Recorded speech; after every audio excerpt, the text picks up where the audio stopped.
el Naugla-Frin. Llegamos ahora al último de los cuentos perdidos originales relatados en orden consecutivo.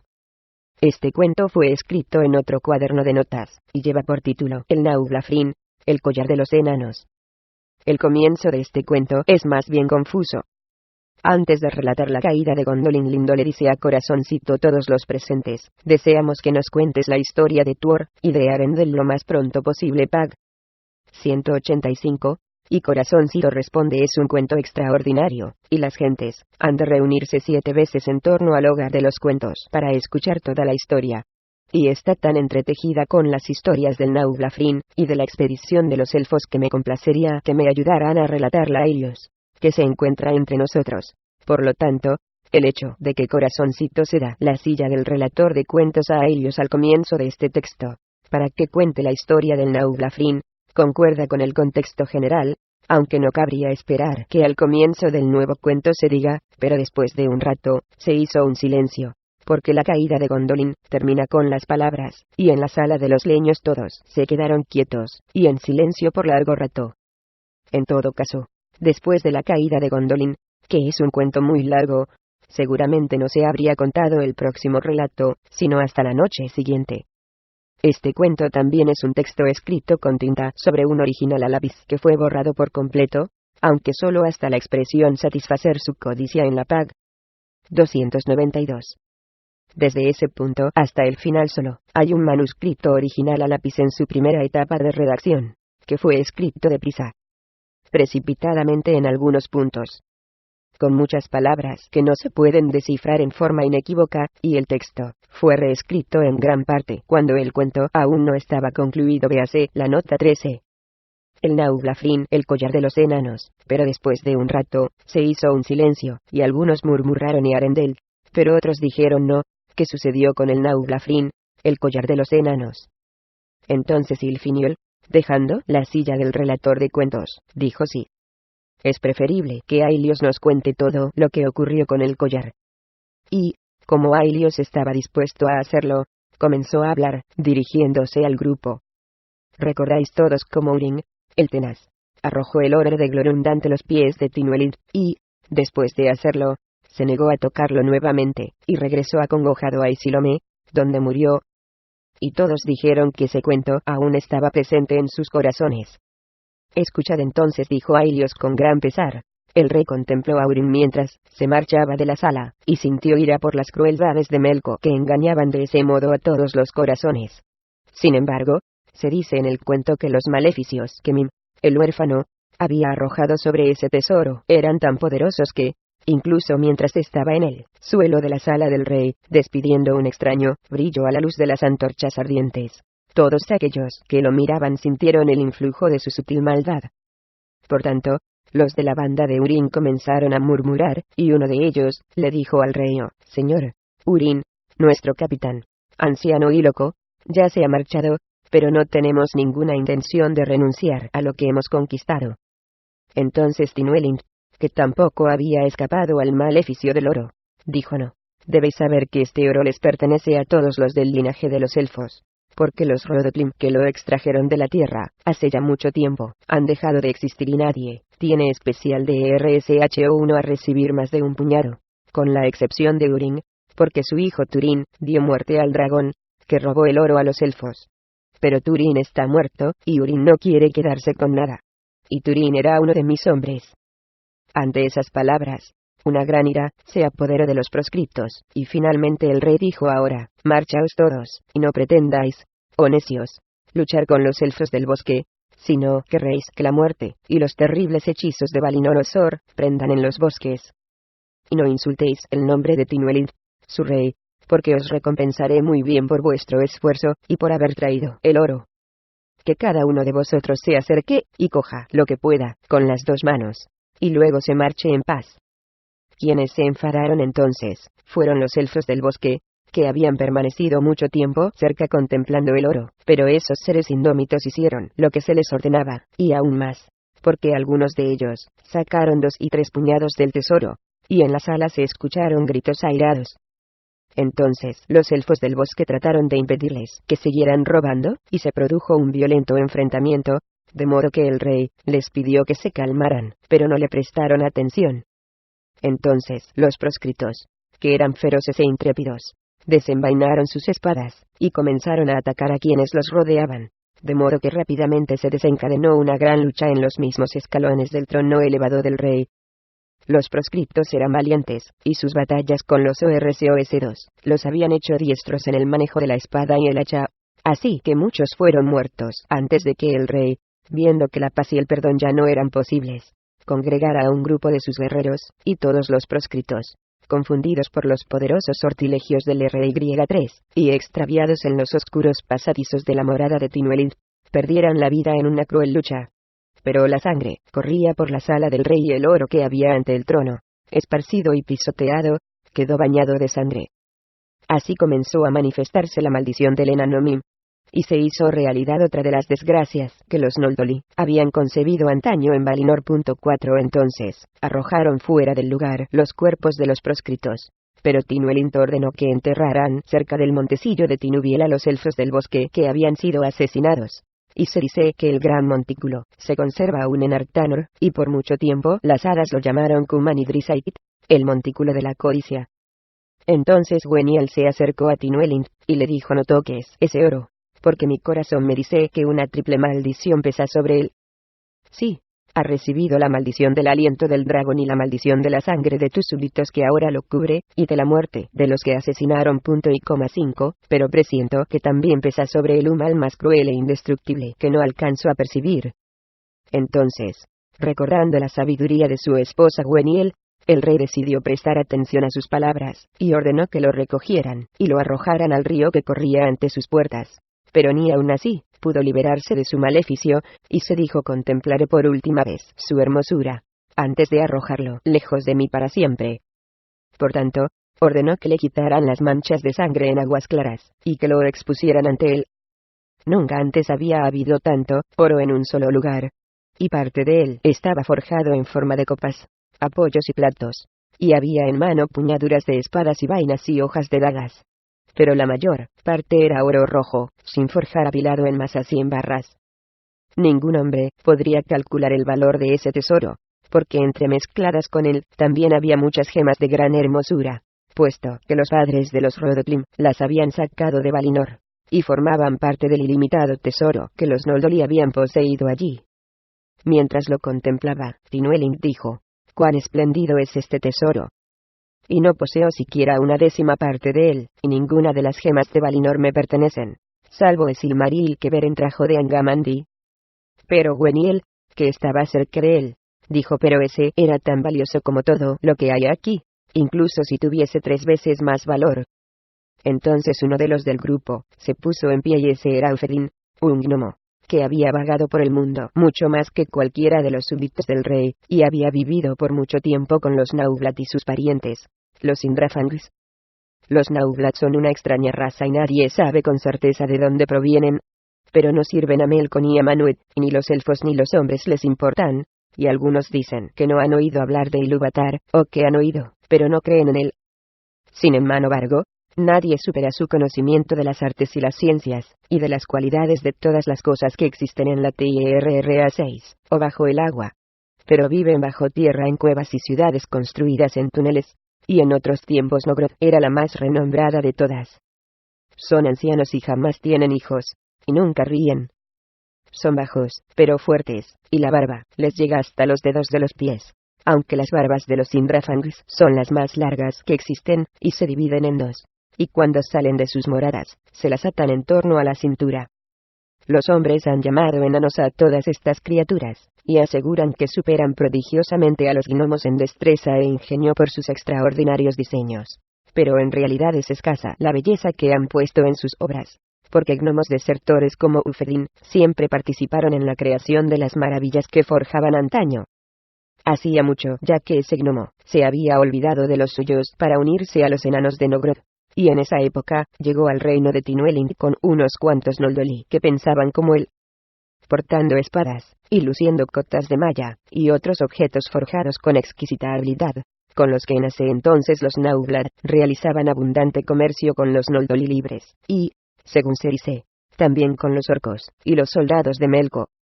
Mientras estaba de pie en ese lugar, el maleficio del oro atravesó el corazón de Ufedin más profundamente que el de cualquier otro de los presentes, y no pudo soportar que lo arrojaran lejos, y habló así: malvada es la acción que pretende realizar el rey Tinuelint.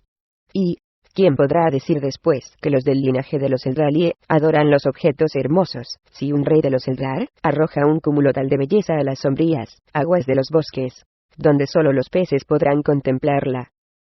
En lugar de que se haga tal cosa, os suplico, oh rey, que permitáis que los artífices de los enanos demuestren su pericia con este oro que no ha sido forjado, para que el tesoro áureo de Tinuelint adquiera renombre en todas las tierras y en todos los parajes. Os prometo que lo harán a cambio de una exigua recompensa, tan solo para evitar la destrucción de este tesoro. El rey contempló entonces el oro, y miró a Ufedin, y ese gnomo llevaba muy ricas vestiduras, una túnica de tela dorada, y un cinturón de oro con engarces de minúsculas gemas. Y su espada tenía un curioso damasquino, 7, y en torno al cuello lucía un collar de plata y oro entrelazados con intrincados detalles, y el atavío de Tinuelint no podía compararse de modo alguno con el de ese caminante que se encontraba en sus estancias.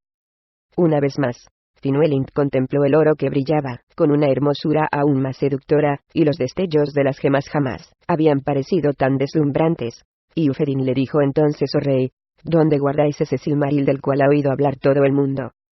Gweniel lo guardaba en un cofrecito de madera con cierre de hierro, y Ufedin dijo que era una lástima conservar así una joya que no debía rozar nada de menos valor que el oro más puro. Entonces Tinuelint se sintió avergonzado, y cedió. Y este fue el acuerdo al que llegaron. Con Ufedin el rey debía apartar la mitad del oro y entregársela a Ufedin y los suyos, que la transportarían a Nogrod y a las viviendas de los enanos. Estas quedaban muy lejos de allí hacia el sur. Allende la extensa resta en los confines de los grandes páramos, cercanos a Umbotmuilin, los marjales del crepúsculo, en la frontera de Tazarinan. Pero exactamente después de 7 lunas llenas los Nauglat regresarían, trayendo el préstamo del rey transformado en objetos forjados con la mayor habilidad, aunque ni el peso ni la pureza del oro se reducirían en absoluto. Entonces hablarían con Tinuelint, y, si no le agradaba lo que habían hecho, regresarían, sin decir nada más. Pero si le complacía, fabricarían con el resto del oro adornos tan maravillosos como jamás había fabricado ningún gnomo o enano para él, y para Gweniel, la reina.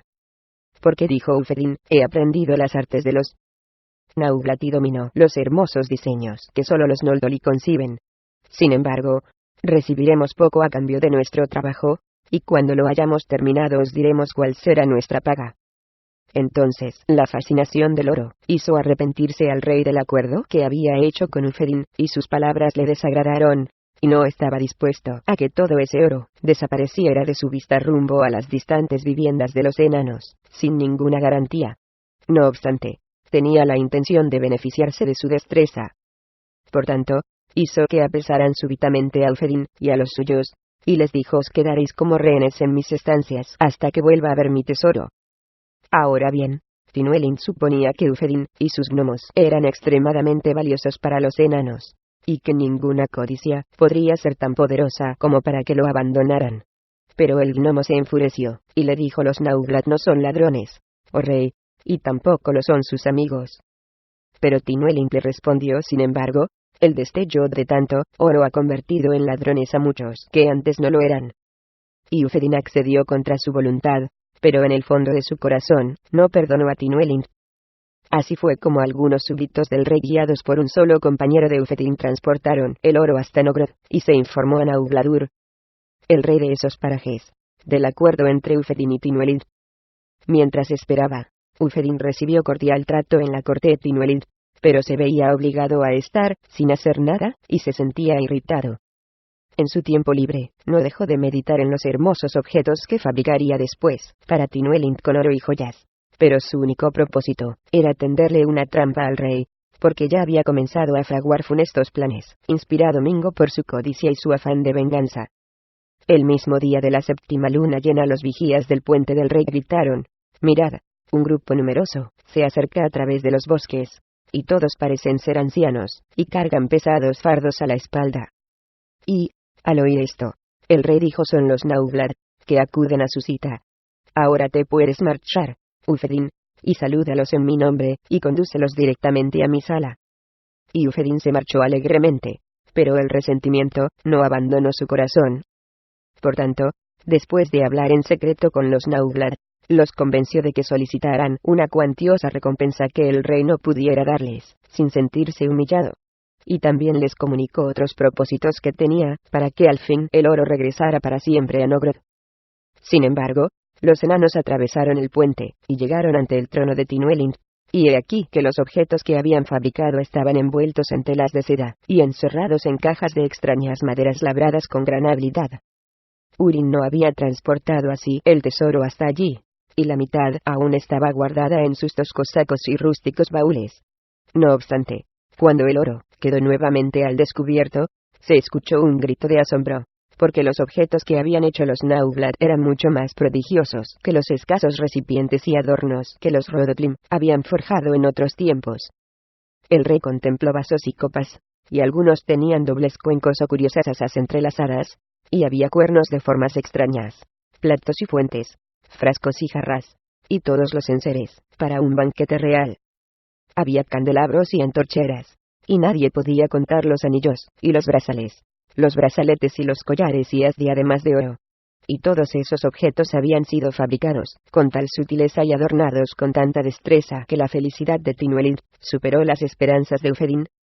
Pero Ufedin no logró aún lo que se proponía, porque el rey no estaba dispuesto a que él y los Nauglad regresaran a Nogrodkono sin la porción de oro sin trabajar que aún quedaba, y les dijo: ¿Cómo podéis pensar que después de haber traído esa pesada carga en fatigoso viaje, os dejaré partir tan pronto, para que habléis en Nogrod de la descortesía de Tinuelin? Quedaos aquí por un tiempo para descansar y deleitaros, y, después de eso, os daré el oro que queda, para que lo trabajéis como os plazca.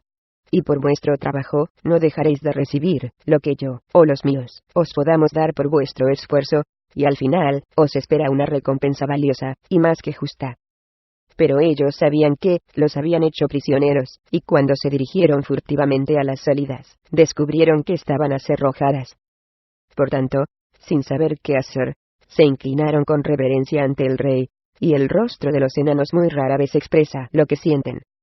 Después de reposar por un tiempo, comenzaron a forjar los últimos objetos en un sitio recóndito de su morada que Tinuelin había ordenado reservar para ellos, y el temor les dio aquello que no encontraban en sus corazones, y Ufedin participó afanosamente en todo ese quehacer.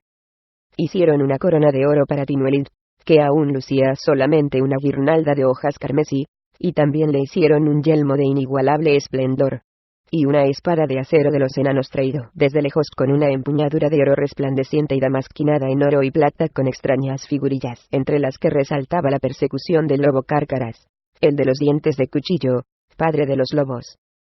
Esa era la espada más extraordinaria que Tinuelin había visto jamás, y su brillo opacaba al de la espada que llevaba Ufedin al cinto, y que el rey había codiciado.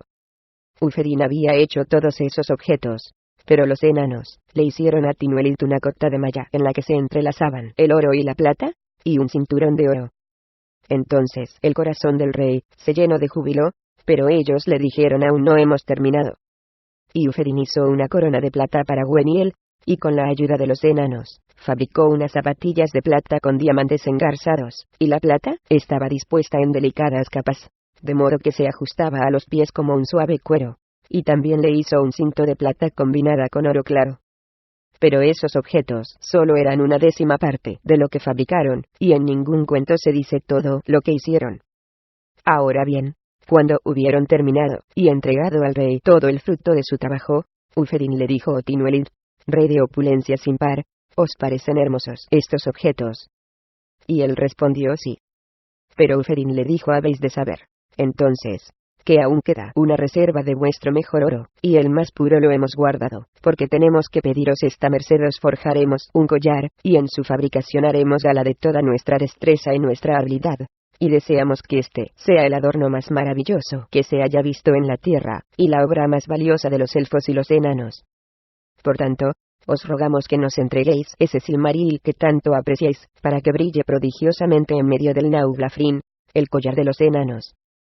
Entonces Tinuelin dudó nuevamente de las intenciones de Ufedin, pero accedió a su petición, siempre que ellos le permitieran estar presente mientras trabajaban. Ya no vive nadie, dijo Ailios 8, que haya visto ese objeto incomparablemente extraordinario, con XCPC y O con acento en el 9 de corazoncito, el hijo de Brunwell, pero se cuentan muchas cosas al respecto. No solo fue forjado con la mayor pericia y sutileza del mundo, sino que también tenía poderes mágicos, y no había cuello, ya fuese grande o delicado, en el que no luciera elegante y hermoso.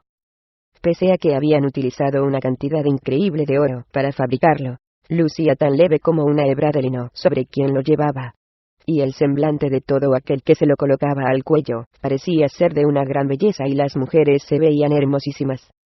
Incontables gemas estaban engarzadas en ese collar de oro, pero éstas solo servían de marco a la esplendorosa pieza que lucía en su centro y que atraía todas las miradas, porque en el medio colgaba como una pequeña lámpara de límpido luego el Silmaril de Feanor, la joya de los dioses. Sin embargo, por desgracia, aunque el oro de los Rodoplim no hubiera encerrado ningún malvado maleficio, el collar habría sido funesto, porque los enanos estaban dominados por la amargura, y todos los eslabones estaban unidos con malignas intenciones. No obstante, ya adornado con su esplendoroso brillo, lo llevaron ante el rey y entonces llegó a su cúspide la alegría de Tinuelint, el rey de los elfos de los bosques, y se colocó el Nauglafrin en torno al cuello, y de inmediato cayó sobre él el maleficio de Mim. Entonces Ufedin le dijo: oh señor, ahora que vuestra satisfacción supera vuestras esperanzas, tal vez queráis conceder a los artesanos vuestra real recompensa, y permitirles que se marchen, también ellos felices, a sus tierras. Pero Tinuelint, perplejo por el maleficio dorado y la maldición de Mim, se enfadó al oír que le recordaba su promesa. Sin embargo, ocultando su sentir, mandó llamar a los artesanos, y alabó el trabajo que habían hecho con palabras reales. Finalmente les dijo un tal Ufedin: me dijo que al final me diríais que deseabais recibir, aunque lo que pidierais sería poco, por el amor que habéis puesto en vuestro trabajo, y porque este nació del deseo de Ufedin de que el tesoro no se arrojara lejos, y se perdiera. ¿Qué deseáis entonces que pueda otorgaros? Entonces dijo Ufedin con tono burlón: ¿no aspiro a nada para mí, oh señor? En realidad, el amable trato que he recibido en vuestra morada durante 7 lunas y 3 es más de lo que puedo desear. Pero los enanos dijeron: esto es lo que pedimos. Por nuestro arduo trabajo durante 7 lunas, 7 joyas de Valinor para cada uno de nosotros, y 7 mantos mágicos que solo GWNDLN10 puede tejer, y para cada uno de nosotros un saco de oro. Pero, por todos nuestros esfuerzos durante las 3 lunas que hemos permanecido contra nuestra voluntad en vuestras estancias, pedimos para cada uno de nosotros 3 sacos de plata y una copa de oro para brindar a vuestra salud, oh rey, y para cada uno una hermosa doncella de los elfos de los bosques que se marche con nosotros a nuestros hogares. Entonces el rey Tinuelint se enfureció, porque lo que le habían pedido los enanos era por sí solo un inmenso tesoro, dado que el grupo era numeroso, y no tenía intención alguna de dilapidar de esa manera el tesoro del dragón, pero no podría haber entregado a doncellas de los elfos a esos enanos deformes, sin sufrir eterno deshonor. Ahora bien, los enanos solo habían exigido esa recompensa obedeciendo a Ufedin, pero al ver la ira reflejada en el rostro del rey le dijeron: pero eso no es todo, porque a cambio del cautiverio de Ufedin durante 7 lunas 7 elfos valerosos deben acompañarnos y vivir 7 veces 7 años con nosotros como esclavos y siervos. Al oír eso, Tinuelint se levantó del trono, y, alzando la voz, ordenó a sus súbditos y sus guerreros armados que rodearan a los Nauglad y a aquellos gnomos. Entonces les dijo: por vuestro atrevimiento, cada uno de vosotros ha de recibir 3 azotes con juncos punzantes, y Ufedin recibirá 7. Y después hablaremos de vuestra recompensa. Una vez que hicieron eso, y que una llama de amarga venganza se hubo encendido en esos recónditos corazones, Tinuelint les dijo: escuchad, por vuestro trabajo durante 7 lunas cada uno de vosotros recibirá 6 monedas de oro, y una de plata, y por vuestro arduo trabajo en mis estancias 3 monedas de oro, y alguna gema pequeña a la que pueda renunciar. Por vuestro viaje hasta aquí podréis comer un abundante banquete, y llevaros muchas provisiones para el viaje de regreso, y, antes de que os marchéis, beberéis por Tinuelint con vino elfo. Pero prestad atención: por el sustento de Ufedin durante 7 meses de ocio en mis estancias cada uno de vosotros deberá pagar una moneda de oro y 2 de plata, porque él no posee ninguna y tampoco recibirá nada puesto que no lo desea, aunque presiento que a él se debe vuestra arrogancia. Entonces los enanos recibieron su paga como herreros comunes que trabajan el bronce y el hierro, y se vieron forzados a doblegarse una vez más, y a pagar por Ufedin. De lo contrario, dijo el rey, nunca saldrá de aquí con vosotros. Entonces se sentaron a comer el opíparo banquete, disimulando su sentir. Pero finalmente llegó el momento de su partida, y bebieron por Tinuelid con vino elfo, pero lo maldijeron entre las barbas, y Ufedin no lo tragó, y, al llegar al umbral, escupió el vino que llevaba en la boca. Según cuenta la historia, los Nauglat se marcharon rumbo a sus hogares y la codicia que se había apoderado de ellos cuando Mingo llevaron por primera vez el oro a Nogrod, se convirtió entonces en una ardiente llama de deseo, y, además, la ira los consumía por los insultos del rey. En realidad, nadie en toda la tierra siente tanto amor como ellos por el oro y la plata, pero sobre ese tesoro pesaba un maleficio, y no estaban armados contra él de modo alguno. Pero entre ellos había uno, el anciano Fangluin, que desde un comienzo les había aconsejado no devolver jamás el préstamo del rey, porque les decía después, podremos liberar a Ufedin con algún ardid, si nos parece bien. Pero en ese entonces a Naugladur, su señor, no le había parecido una buena política, porque no deseaba luchar con los elfos. Sin embargo, cuando regresaron Fangluin se burló mucho de ellos, diciéndoles que habían prodigado su esfuerzo por la paga que merecía un chapucero y una copa de vino, y que eso los había deshonrado, y apeló a su codicia, y Ufedin se hizo eco de sus amargas palabras. Entonces Naugladur celebró un consejo secreto de los enanos de Nogrod, y les consultó cómo podría vengarse de Tinuelid, y, a la vez, satisfacer su codicia. 11 Sin embargo, después de mucho reflexionar se dio cuenta de que solo podría lograr su propósito por medio de la fuerza, y eso ofrecía pocas esperanzas, tanto por la fortaleza que tenían entonces los numerosos elfos de Artanor como por los sortilegios de Gweniel que protegían todas esas regiones, de modo que los hombres de corazón hostil se extraviaban, y no llegaban a esos bosques. Y tampoco podía llegar nadie hasta allí, sin la ayuda de alguna traición desde el interior. Mientras esos ancianos estaban en sus umbrosas estancias mordisqueándose las barbas, he aquí que se escuchó un llamado de cuernos, y aparecieron los mensajeros de Bodruit de los Indrafangs, un pueblo del linaje de los enanos que moraba en otros reinos. Los mensajeros traían la nueva de la muerte de Mim, el huérfano, a manos de Urin, y del robo del oro de Glorund, nuevas que Bodruit acababa de recibir. Ahora bien, hasta entonces lo único que sabían los enanos de lo que había ocurrido con ese tesoro, era lo que Ufedin podía contarles por haber oído hablar de eso en las estancias de Tinuelid, y antes de marcharse Urin no relató todo lo que había sucedido. Por tanto, al escuchar esas nuevas otra ira se sumó a su codicia, y se produjo un gran alboroto, y Naugladur prometió solemnemente no descansar hasta no haber vengado 3 veces a Mim. Y más aún dijo, porque el oro le pertenece por derecho al pueblo de los enanos. Esto tuk lo que decidieron. Y, a causa de él, los enanos han sentido desde entonces una profunda enemistad por los elfos, y se ha fortalecido su amistad con el linaje de Melko.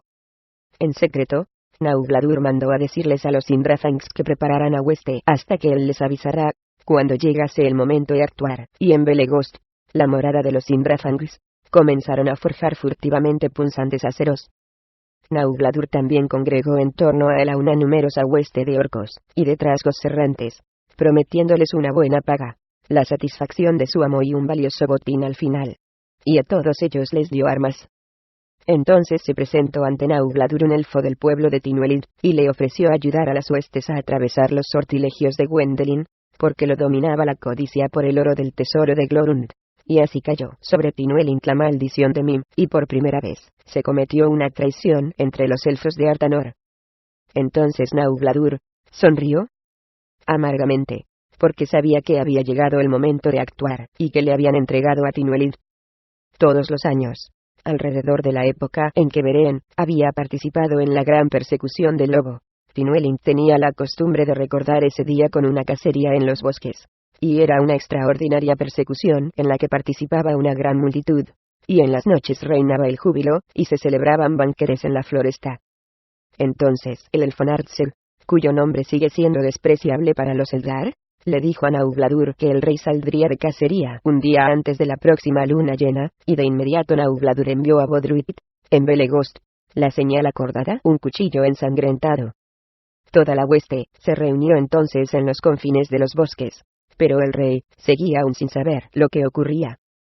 Cuenta la historia que alguien se presentó ante Tinuelid, y que éste no lo reconoció por sus largos e hirsutos cabellos.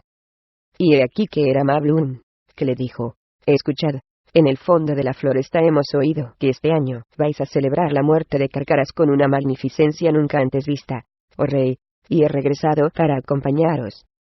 Y el rey se llenó de júbilo y de felicidad al recibir al valiente Mablun. Inspirado por Mablun, Juan, capitán de perros, también había llegado hasta Artanor, y eso le dio una gran alegría. Entonces el rey Tinuelid se marchó de cacería, y nunca había lucido atavíos más gloriosos. Y el yelmo de oro coronaba sus cabellos ondulantes, y los arreos de su corcel iban cubiertos de oro. Y los rayos del sol entre los árboles se reflejaban en su rostro, que parecía a quienes lo contemplaban el resplandeciente sol de la mañana, porque en torno al cuello lucía el Nauglafrin, el collar de los enanos. A su lado cabalgaba Mablun, el de la mano pesada, en el lugar de honor, y así era por las hazañas que había realizado antaño en la gran persecución. Pero Juan, el de los perros, iba delante de los cazadores, y los hombres sentían que el noble perro se comportaba de manera extraña, pero tal vez ese día había algo en el aire que le desagradaba. El rey se interna en los bosques con todos sus compañeros y el sonido de los cuernos se pierde en el fondo de la floresta, pero Gwendolen está en su habitación con el corazón y los ojos sumidos en presentimientos. Entonces, Nielti, una doncella de los elfos, le dijo: señora mía, ¿por qué estáis tan triste ante la gran celebración del rey? Y Gwendolen le respondió: el Malacosa, nuestra tierra y mi corazón, teme que mis días en Artanor se acerquen rápidamente a su fin, pero si llegara a perder a Tinuelid, desearé no haberme marchado jamás de Valinor. Pero Nielti le dijo: no, oh señora Gwendolen, ¿no habéis entretejido acaso poderosos sortilegios en torno a nosotros, de modo que nada tememos? Pero la reina le respondió: sin embargo, me parece que una rata roe las hebras, y que toda la tela se ha destejido. Mientras decía eso, un grito se elevó ante las puertas, y de pronto se convirtió en un gran estruendo, por el entrechoque de aceros. Entonces Gwendolen salió intempidamente de su habitación, y he aquí que con gran rapidez una multitud de orcos y de indrafangs se había apoderado del puente, y ya se luchaba en el interior de los cavernosos portales. El lugar estaba cubierto de sangre, y había una gran pila de cadáveres, porque el ataque había sido furtivo y todos estaban desprevenidos. Entonces Gwendolen comprendió que su presentimiento era acertado, y que finalmente la traición había llegado a ese reino, pero aún así, alentó a los pocos guardias que le quedaban, y que no se habían marchado a la cacería, y que, con gran valor, defendieron el palacio del rey hasta que una multitud los hizo retroceder, y el fuego y la sangre inundaron todas las estancias y los profundos pasadizos de esa gran fortaleza de los elfos. Entonces los orcos y los enanos escudriñaron todas las habitaciones en busca de riquezas, y he aquí que uno de ellos se sentó en el trono elevado del rey riendo estridentemente, y Gwendolen vio que era Ufedin, que, burlándose, le pidió que se sentara en su antiguo sillón, junto al trono del rey.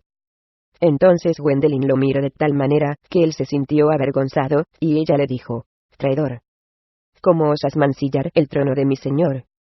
Jamás hubiese imaginado que un elfo se sentaría allí, un ladrón manchado de sangre, un aliado de los enemigos implacables de su linaje. ¿O crees acaso que sea una gloriosa hazaña atacar una casa que apenas puede defenderse, mientras su señor se encuentra lejos? Pero Ufedin no respondió, esquivando la brillante mirada de Gwendolen, y ella le dijo: márchate ahora, con tus asquerosos orcos, si no deseas que Tinuelin venga a darte un amargo merecido. Entonces Ufedin le respondió por fin, riendo pero turbado, y sin mirar a la reina, sino escuchando un ruido que venía del exterior: ya ha llegado. Y he aquí que Naugladur entró a la sala rodeado de enanos, llevando la cabeza de Tinuelin coronada con el yelmo de oro. Pero Naugladur lucía al cuello el más maravilloso de los collares. Entonces Gwendolen comprendió en su corazón todo lo que había sucedido, y cómo había caído la maldición del oro sobre el reino de Artanor, y desde ese funesto instante jamás volvió a bailar o a cantar. Pero Naugladur recogió todos los objetos de oro o de plata o de piedras preciosas, y se los llevó a Nogrod. Y los orcos pueden quedarse con todas las cosas y las gentes que queden, o darles muerte, como deseen. Pero la señora Gwendolen, reina de Artanor, se marchará conmigo. Entonces Gwendolen le dijo ladrón, y asesino, hijo de Melko, eres un necio, porque no alcanzas a ver lo que pende sobre tu propia cabeza. Su percepción se había esclarecido por el dolor que sentía en su corazón, y gracias a su sabiduría de duende, comprendió la maldición de Mim, y mucho de lo que aún habría de suceder. Entonces Naugladur comenzó a reír con aire triunfal hasta que le tembló la barba, y trató de asirla, pero nadie podía hacerlo, porque cuando se le acercaban empezaban a moverse a tiendas, como si los rodease una repentina oscuridad, o se tambaleaban y caían al tropezar con los demás. Y Gwendolen abandonó su morada y la floresta se cubrió con su amargo llanto. Entonces, profundas sombras cubrieron su mente, y sus pensamientos, y todo conocimiento la abandonó. Y anduvo errante por largo tiempo, sin saber por dónde.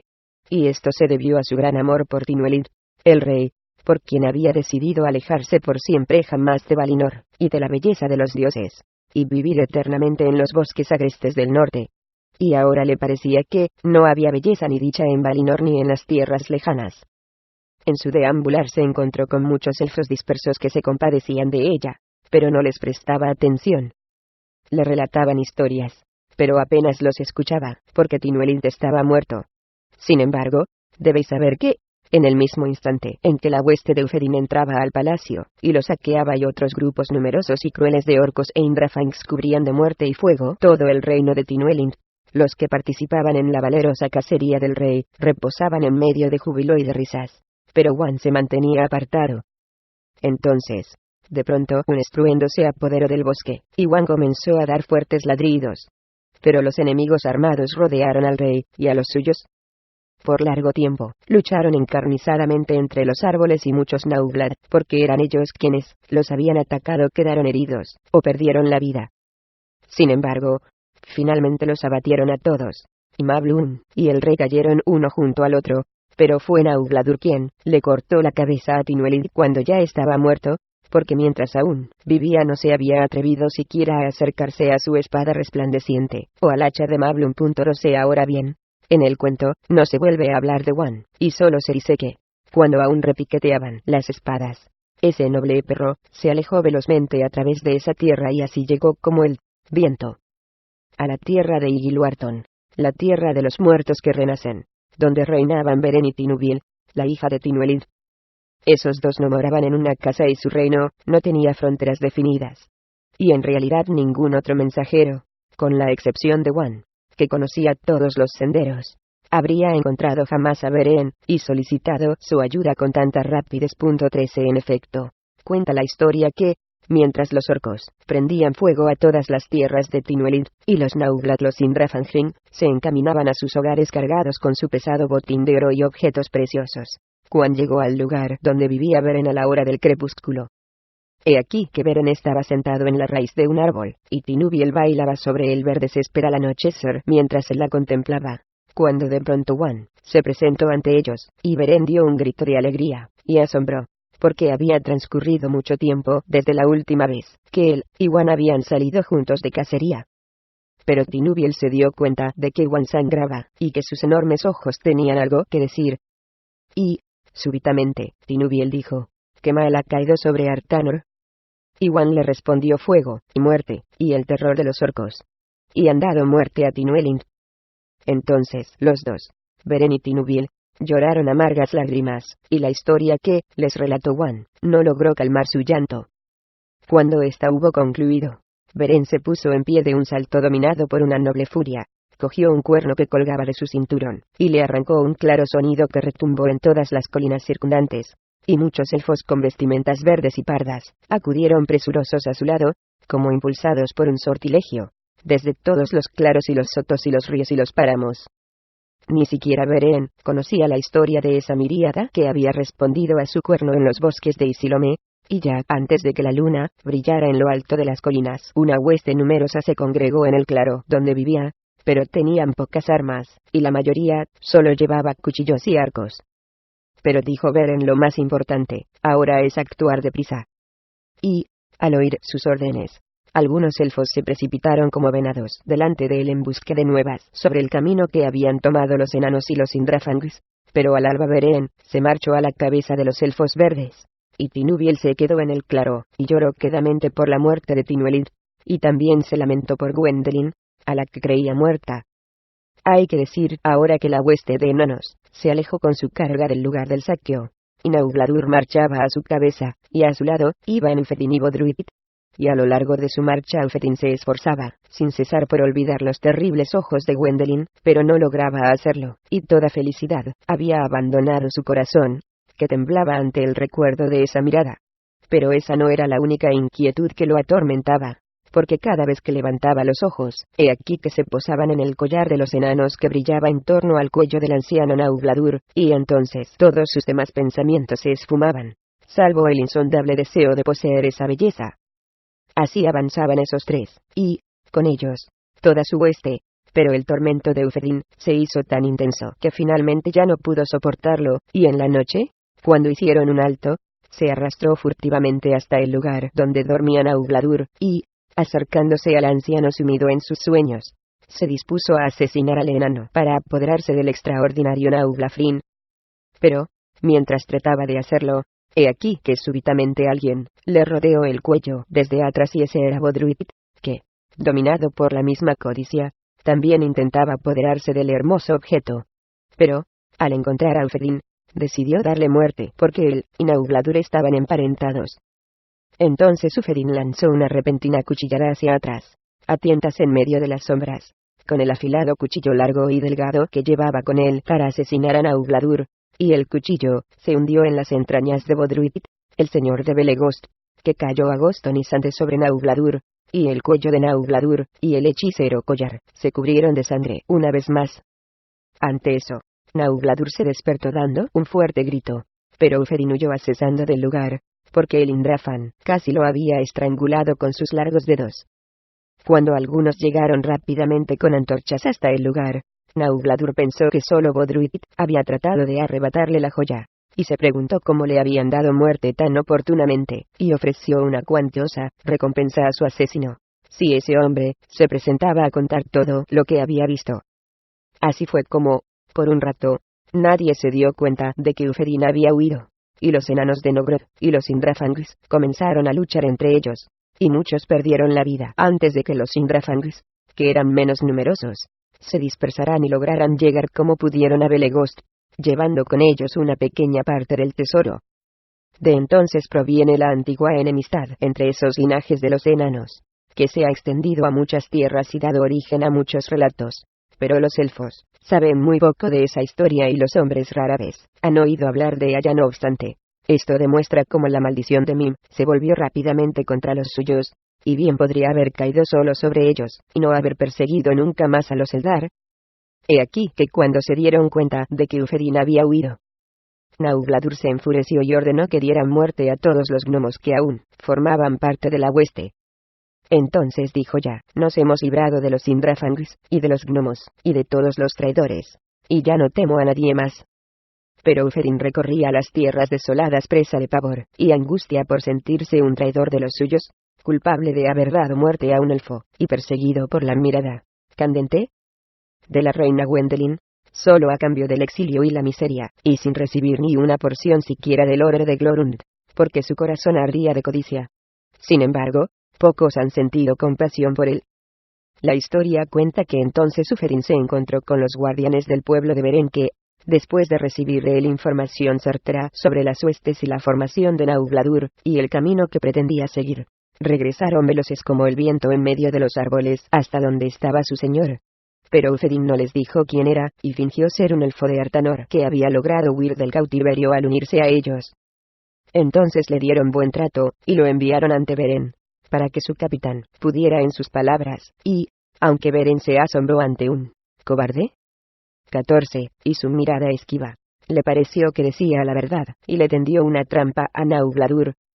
Beren dejó de seguir impetuosamente las huellas de los enanos porque, sabiendo que intentarían cruzar el río Aros en un determinado momento, se desvió para dirigirse rápidamente con sus veloces elfos por senderos más directos que le permitieran llegar hasta Sarnatrud, el vado rocoso, que se encontraba delante de ellos. El Aros es un río caudaloso. ¿No son acaso sus aguas las que, cerca de su fuente, corren presurosas ante los antiguos portales de las cuevas de los Rodotlim y los sombríos refugios de Glorund? 15. Y la única manera de que un gran número de hombres cargados pueda cruzarlo en esas tierras bajas es por el vado, y ni aun así es fácil hacerlo. Naugladur jamás habría tomado ese camino, si hubiese sabido que Beren estaba cerca, aunque cegado por el maleficio y el oro deslumbrante, no temía a nadie, fuese o no de su hueste, y tenía prisa por llegar a Nogrod y sus sombrías cuevas, porque a los enanos no les agrada pasar mucho tiempo a la clara luz del día. Así llegó toda esa hueste a las orillas del Aros, y esta era su formación primero, un grupo de enanos que no llevaban carga, pero que iban muy bien armados.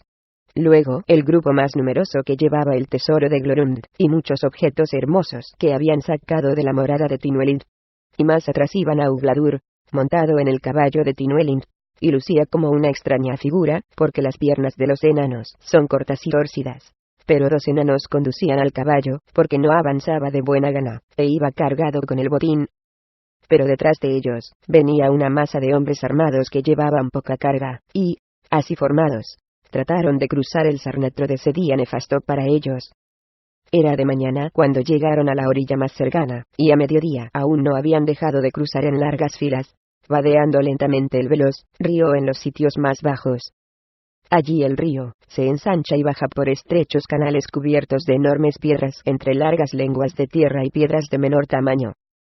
Naugladur se apeó del caballo agobiado por la carga, y se dispuso a hacerlo cruzar, porque el grupo armado que iba delante ya había escalado la otra orilla, que era muy alta y escarpada, y estaba cubierta de árboles, y algunos de los que transportaban el oro ya habían llegado allí, y otros aún estaban en medio del río, pero los hombres armados de la retaguardia descansaban por un rato.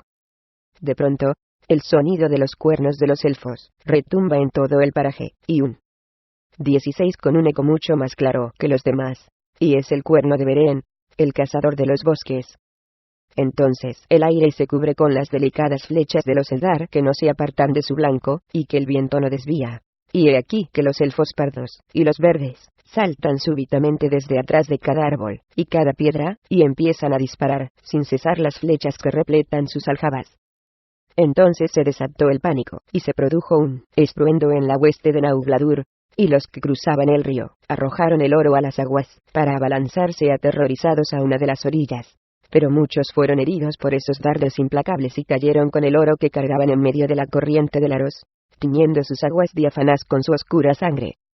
Los guerreros que estaban en la otra orilla se vieron envueltos en la batalla, y, luego de reagruparse, trataron de atacar a sus enemigos, pero estos huían ágiles delante de ellos, mientras otros seguían arrojándoles una lluvia de flechas, y pocos Eldar resultaron heridos, pero los enanos caían uno detrás de otro.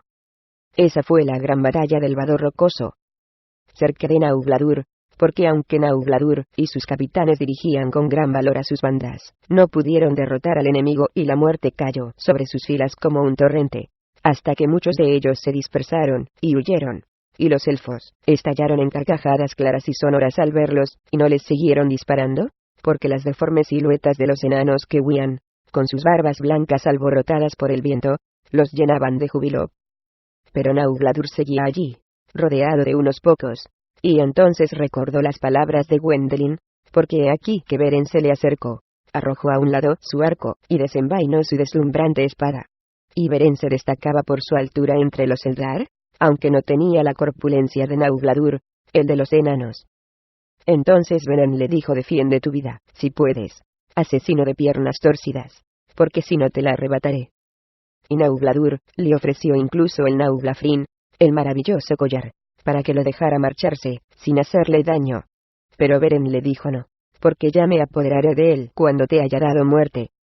Y, junto con pronunciar esas palabras, se lanzó solo sobre Naugladur y sus compañeros, y dio muerte a la mayoría, pero los demás escaparon en medio de la risa de los elfos, y entonces Beren atacó a Naugladur, el asesino de Tinuelint.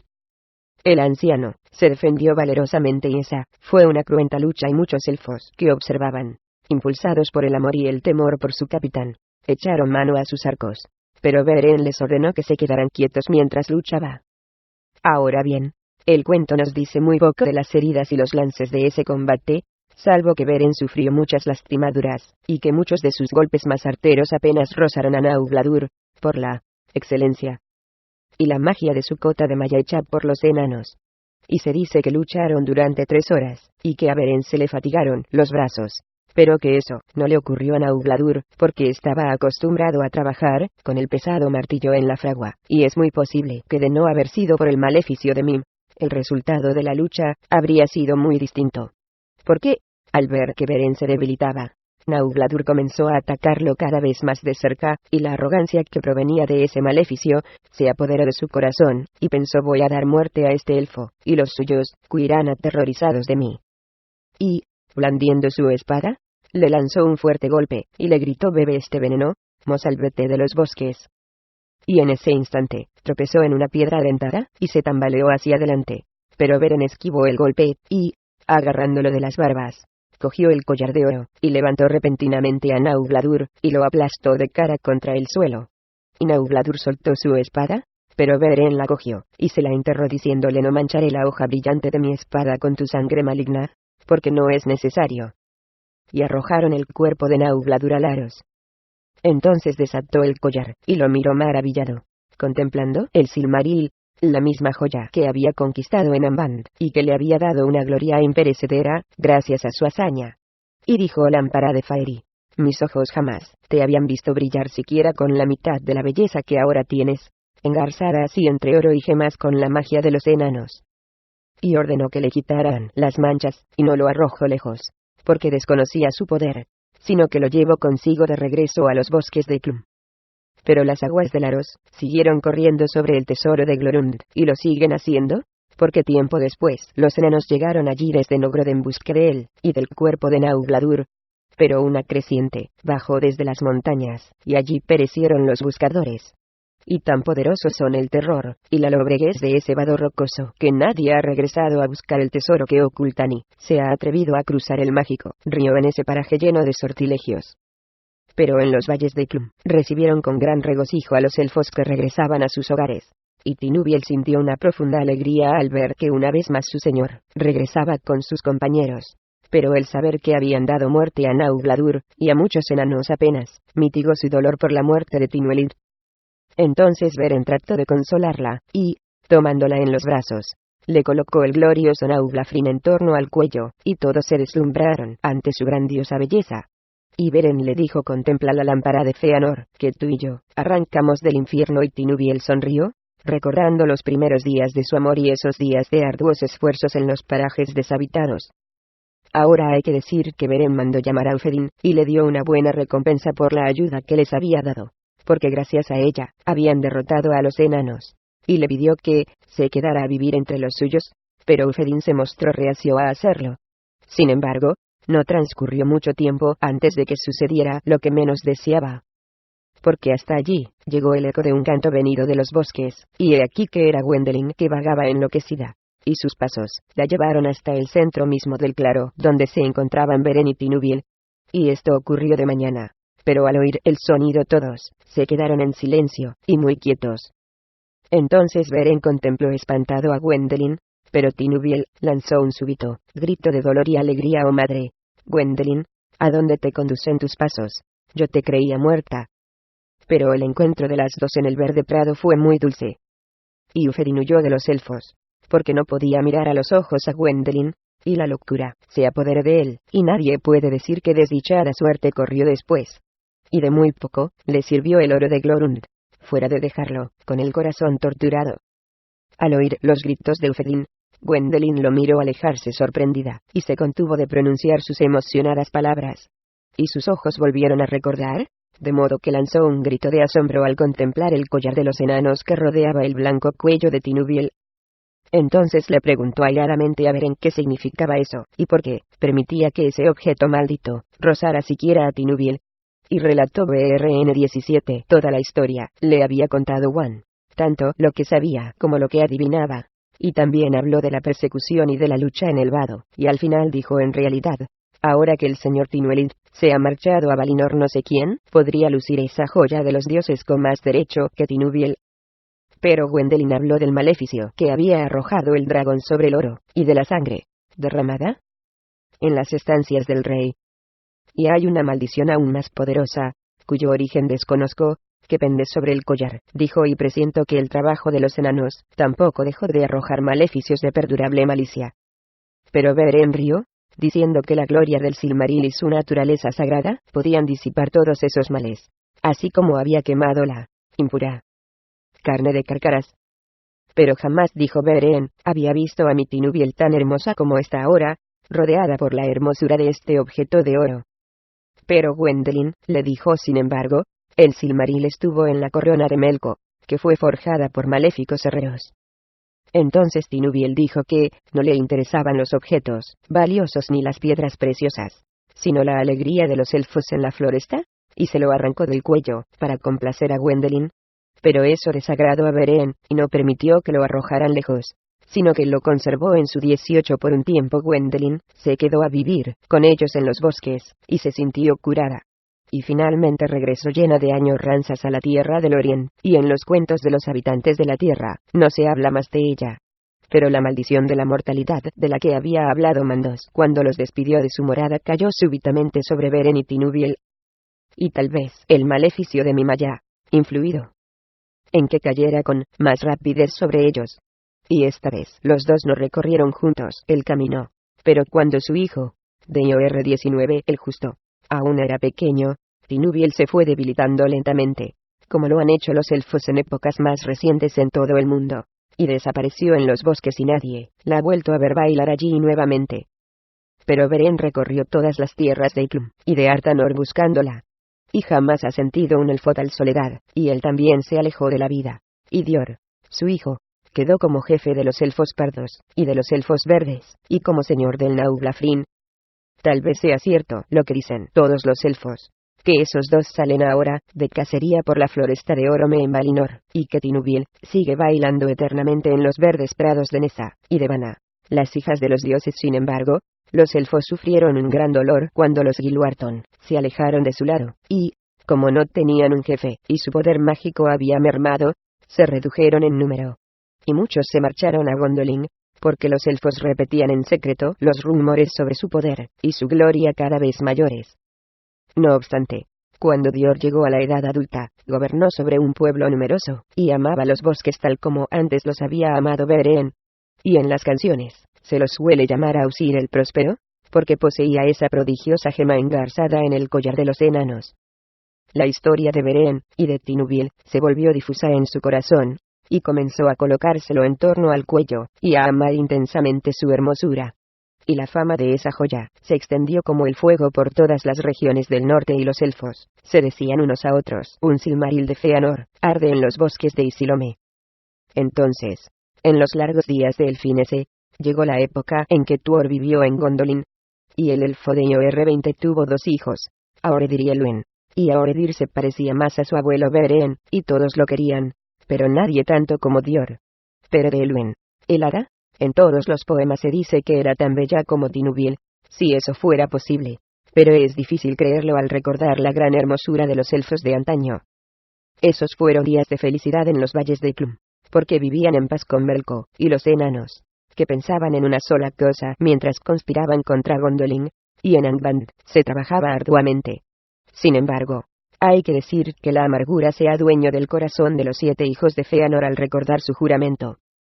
Tenían por jefe a Maedhros, a quien Melko había mutilado, y este llamó a sus hermanos, a Maglorid y Nitel, y a Damrod, y a Celegorm, a Crantor, y a Curufin el Hábil, y les contó cómo había llegado a saber que uno de los Silmarils que había hecho su por autorización de Feanor ahora era el orgullo y la gloria de Dior, el de los valles del sur. Y su hija Elwyn lo lleva doquiera que vaya. Pero no olvidéis, les dijo, que juramos no vivir en paz con Melko, y con ninguno de los suyos ni con ningún otro habitante de la tierra que nos privara de un Silmaril de Feanor. Porque, dijo Maedhros, tenemos que soportar el exilio, y vivir errantes, y gobernar solo a un pequeño grupo de gentes olvidadas, mientras otros suman a su tesoro la herencia que nos pertenece. Entonces enviaron a hablar con Dior a Curufin el Hábil, y él le habló de su juramento, y le pidió que entregara la hermosa joya a sus legítimos dueños. Pero Dior, contemplando la hermosura de Elwyn, se negó a hacerlo, y dijo que no podía soportar que destruyeran así al Naughlafrin, el más bello de todos los objetos de la tierra. Entonces dijo Curufin: los hijos de Feanor deben recibir todo el Naugla-Frin. Y Dior se enfureció, y le ordenó que se marchara, y no osara exigir lo que su progenitor, Beren el Manco, había arrebatado con sus propias manos de las fauces de Melko. Allí mismo hay otros dos, le dijo, si vuestros corazones tienen la osadía necesaria. Entonces Curufin regresó junto a sus hermanos, y, por su juramento inquebrantable, y por la codicia que les despertaba ese Silmaril, y en realidad también por los maleficios de Mim y del dragón, hicieron planes para luchar contra Dior. Y los Eldar les reprocharon por haberlo hecho, puesto que esa fue la primera guerra premeditada entre dos grupos de elfos. Pero, aparte de ese motivo, su nombre era digno de gloria entre los Eldalia por sus sufrimientos. Muy poco consiguieron con eso, porque atacaron a Dior sorprendiéndolo desprevenido, y dieron muerte a Dior y a Uredir. Pero he aquí que Ebranin, el aya de Elwyn, y un gnomo llamado Heredit, la alejaron contra su voluntad, y con gran prisa de esas tierras, llevándose con ellos al Naugla-Frin, de modo que los hijos de Feanor no llegaron a verlo. Pero una hueste de Dior, que se unió muy rápido pero tarde a la contienda, cayó súbitamente sobre su retaguardia, y se produjo una cruenta lucha, y a Maglor le dieron muerte con espadas, y Mai 21 murió en el descampado por las heridas que había sufrido. Y 100 flechas atravesaron a Celegor, Migrantor cayó a su lado. Sin embargo, finalmente los hijos de Feanor dominaron el campo de batalla, y los elfos pardos y los elfos verdes se dispersaron por todas las tierras en medio de la desdicha, porque se negaban a obedecer a Maedhros, el tullido, y a Curufin, y a Damrod, que habían dado muerte a su señor. Y se dice que el mismo día de la batalla de los elfos, Melko atacó a Gondolin, y que la fortuna de los elfos nunca fue tan adversa. Nada quedó de la semilla de Beren Ermawed, hijo de Elnor, con la excepción de Elwen, la hermosa, que comenzó a vagar por los bosques, y unos pocos elfos pardos y verdes se congregaron en torno a ella, y se alejaron para siempre de los claros de Iklum, y se marcharon hacia el sur, rumbo a las profundas aguas del Sirion, y a las plácidas tierras. Y así se entretejió el destino de todas las hadas en una sola hebra, y esa hebra es la grandiosa historia de Arendelle. Y aquí se inicia en realidad ese cuento. Entonces dijo Ailios, pero pienso que basta ya de relatar cuentos por ahora.